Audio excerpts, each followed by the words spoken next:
Hi everyone! So today I'm going to be recording one of my most highly requested videos lately, and it's going to be a video about my beautiful chest dermal.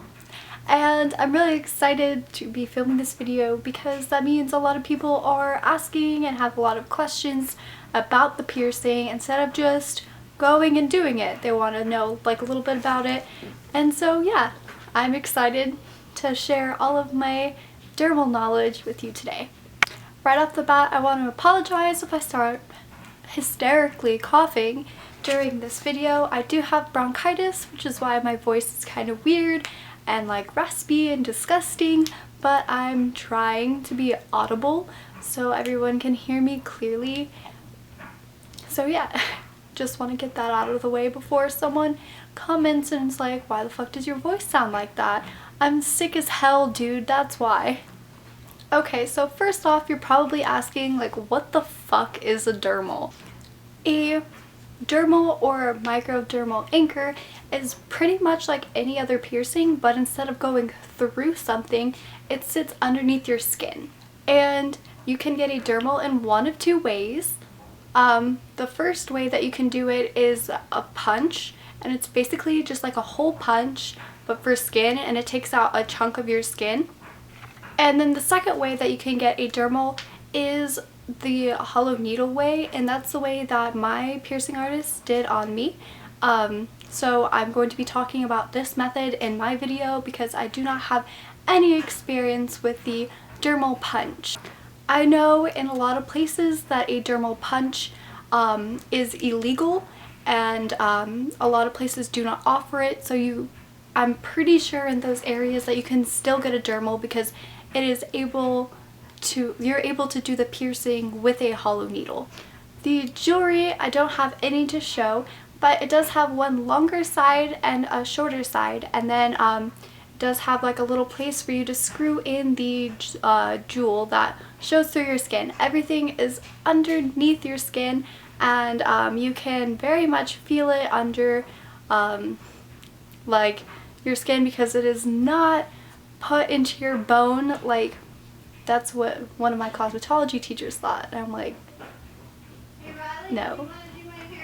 Okay, so if you do decide that you do want this dermal piercing, it is very, very important that you find a reputable shop that actually performs the piercing, because I know some places don't have qualified piercers to do dermal piercings. So find a reputable person. Don't go to anyone's basement.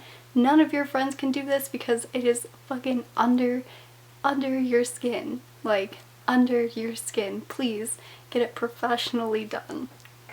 When you find a piercing shop, it is very important before you eat before you go so that you don't pass out. Drink a lot of water and maybe go with a couple friends for moral support. But yeah, when you pick out jewelry, make sure that you pick one out that won't protrude too much and that won't cause it to get ripped out, because these, especially on places of your body like your wrists or on your chest or on your face, you are more likely to rip them out than like surface piercings like nose piercings. If you snag them on a towel, it's just like whatever, you snag one of these on a towel, it's coming out. So the process I was not completely able to see, obviously, because it is on my chest and I couldn't like look down on.